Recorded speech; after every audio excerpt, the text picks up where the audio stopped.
네, 여러분 안녕하십니까. 이승적의 TMI입니다. 내일이 드디어 잭슨홀 미팅.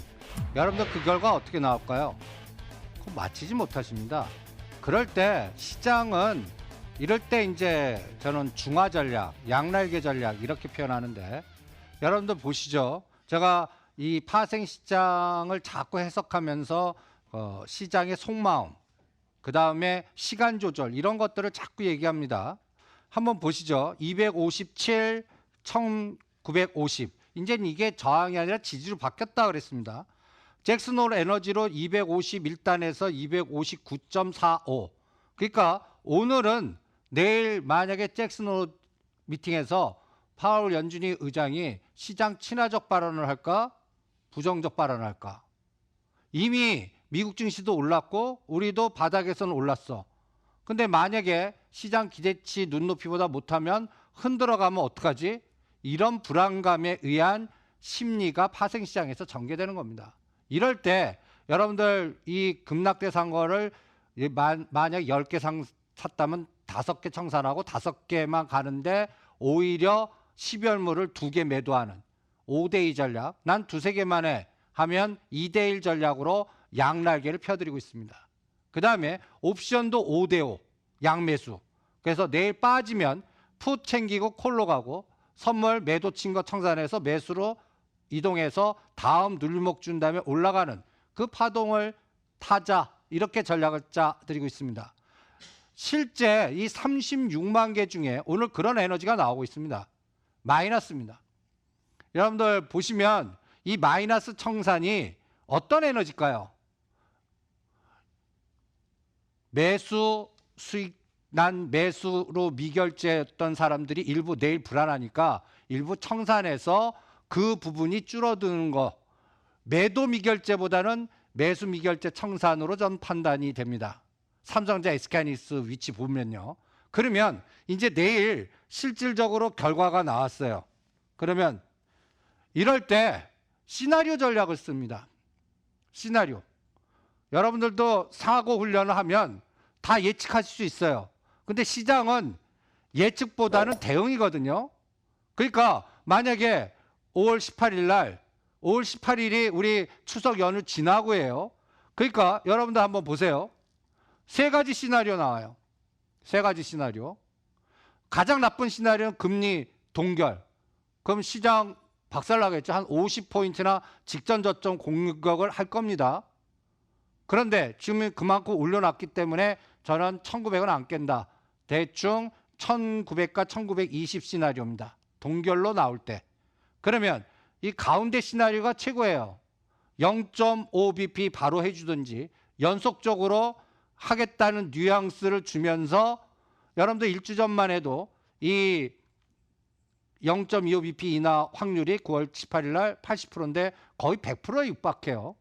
그리고 0.5bp는 확 줄었습니다. 요 시나리오, 즉 컨센서스가 긍정적 나왔을 때죠. 근데 요게 또 애매한 시나리오예요. 0.25bp만 하고 아무 소리 안 하는 겁니다.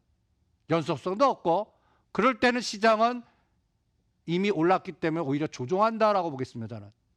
그래서 확률적으로 보면 가운데 하나 나와야 됩니다. 그러니까 불안한 거예요. 그리고 미국 증시도 그 사이에 한번 보세요.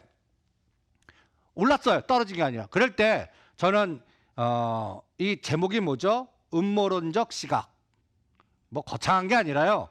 여러분들 제가 이건 자주 보여드렸습니다. 시장 근본주의자는 누구나 다 아는 거 보이는 거에서 싸우면 다 당한다. 그러니까 뭔가 격차가 있는 거를 찾아내든지 이 영역이 제일 깜깜이에요. 보이지 않는 거 모르는 거. 아무도 몰라요.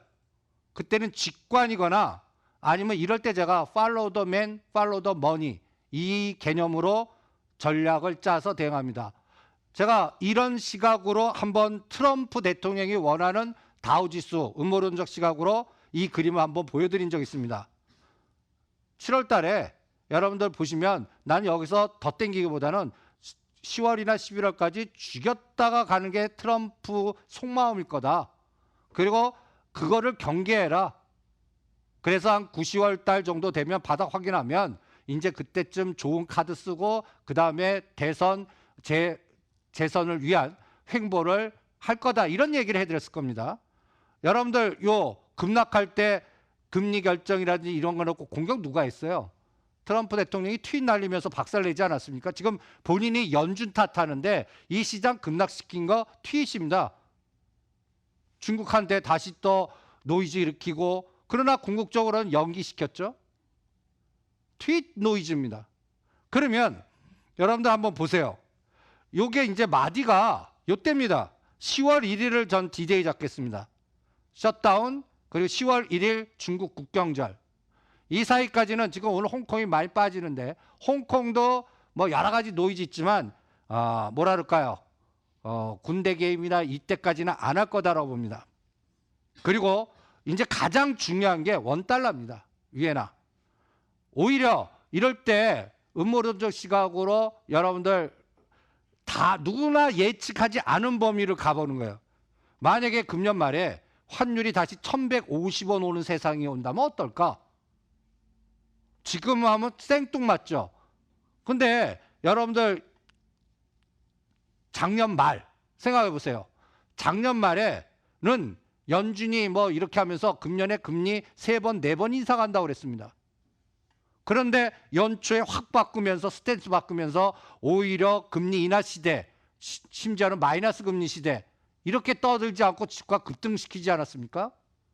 그러면 이 1150원 오는 세상은 어떤 세상일까요? 달러가 약세로 가는 세상이죠. 그러면 리스크 온 시장이 됐다는 얘기예요. 금리 결정되고 나서 달러가 약세로 가면서 여기에 상대적인 안전자산, 국고채, 10년 국고채라든지 금이라든지 유가라든지, 그 다음에 여기에 달러의 상대적인 유로화, 이런 것들을 이제부터 추적을 하는 겁니다.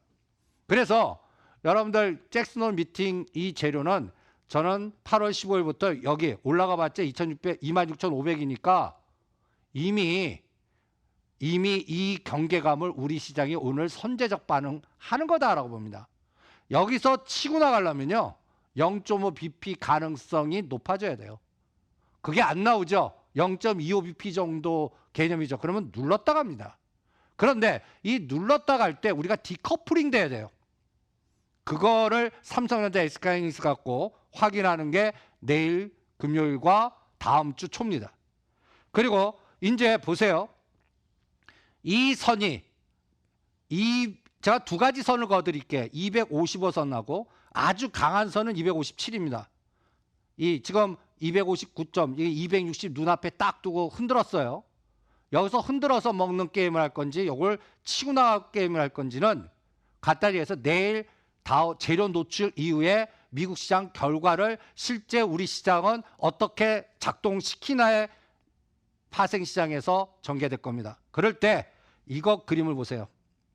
실제 올라간 거의 중심은 어디죠? 255.1. 최악은 이것만 훼손시키지 않으면 됩니다. 그리고 75% 능선 257. 잭슨홀 노출 이후에 257을 지지하면 이건 바로 갑니다. 그런데 만약에 255에서 막아내면 시간 조절이 나옵니다. 즉 추석 이후에 땡길 수도 있다는 얘기예요. 그런 감각도 실전에서 참고하시고요. 그리고 만길이 언젠가를 확인해야 됩니다. 실질적으로 9월 12일인데 그날 휴일입니다. 휴일일 때는 하루 앞당깁니다. 9월 11일. 이제 9월 10일입니다.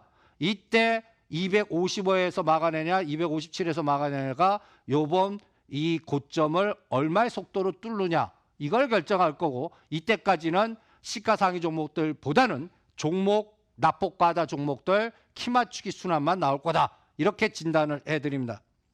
그리고 가장 중요한 게 원달러예요. 원달러가 제가 선을 하나 그어드릴게요. 10원 단위로 1200원, 1190원, 1180원. 그래서 앞으로 한 달 동안에 금리 결정되고요. 이 1180원을 깨고 내려가면 다른 세상으로 간다는 거. 리스크 온 세상, 유동성장, 종목장, 내년 2020년 4월 달까지 종목장이 엄청나게 극대화된다라고 보겠습니다. 그러면 이 원달러가 그렇게 가기 위해서는 어떤 현상이 나와야 돼요? 국고채가 급등해야 됩니다. 국고채가. 저는 우리 미국이 금리 인하하더라도요. 우리 금리 인하 못한다라고 판단하겠습니다. 이유는 이번에 이제 금리 인하에서 미국은 2.0과 2.25입니다. 우리는 7월 18일 금리 인하해갖고 1.50입니다. 우리 두 번 하면 1.0인데 이미 2016년도에 역전현상 나왔습니다. 미국이 0.5bp 하면 우리 한 번 할까? 그렇지 않을 때는 금리 갖고 뭔가 할 생각을 한국은행은 안 할 겁니다. 그러면 그 다음에 다른 변수에 의해서 달러 약세, 원화 강세 구도가 가는지 한번 체크하시고요. 거기에 가장 리스크온 전략이 나오기 위해서는 유가가 올라가야 됩니다. 유가 올리는지 보시고요. 그 다음에 안전자산 대표인 골드가 급락해야 됩니다. 여러분들 지금 1온스당 1,500불 이때 막 난리죠. 더 사라고 뭐 2,000불 간다. 근데 저는 이 1,500불에서는 먹을 게 없을 것 같아요. 오히려 이제 시장이 갑자기 리스크온 전략 가면 또다시 1,350일이나 1,400까지는 눌렀다가 버립니다. 그거 결정하는 게 9월이에요. 또 하나 유로화, 브렉시트, 파운드, 달러와 연결고리. 여러분들 달러 약세 시장이 되려면 당연히 유로화가 강세로 가야 됩니다. 지금 이게 10년짜리 그래프입니다. 우하향이죠. 뭐 여러 가지 독일 경제, 유로 쪽, 뭐 여러 가지 뭐 양적 완화해야 할 상황인데, 근데 이 하락 에너지가 우상향으로 가는지, 요게 제일 중요하다고 봅니다. 유로하고 그 다음에 파운드화도 이게 10년짜리 그래프인데 큰 그림으로 저는 바닥 들어왔다고 봅니다. 이제 결과 노출 이후에 파운드화도 강세로 가는지 봐주시기 바랍니다. 그래서 지금 시장을 결정하는 가장 중요한 변수는 뭐다? 금, 유로와 파운드화. 그리고 저는 시장은 벌써 주도주는 얘기해주고 있는 것 같아요. 종목장에. 이럴 때 8월 6일 날 우리 공포 때 1890번 때 기점으로 오늘까지 코스피 200은 뭐가 올랐나? 코스닥은 뭐가 올랐나? 빅데이터의 샘플링 스타디를 하는 겁니다. 한번 보시죠. 8월 6일 대비 현재까지 하나로 에어로스페이스가 27%, 방산주 우린 이거 했죠. 근데 단기간 많이 상승해서 이건 매도해갖고 수소차나 2차 전지 관련된 종목으로 이동하라고 그랬습니다. 그리고 일진 머티리얼스 여기 보시면 재미있는 현상이 나옵니다. 대웅제약, 보령제약, 연진약품, 구제약주들이 나옵니다. 저는 구제약주들이 주도주다라고 얘기하겠습니다. 그 다음에 이제 북방주도 나오죠. 현대로템, 현대엘리베이터.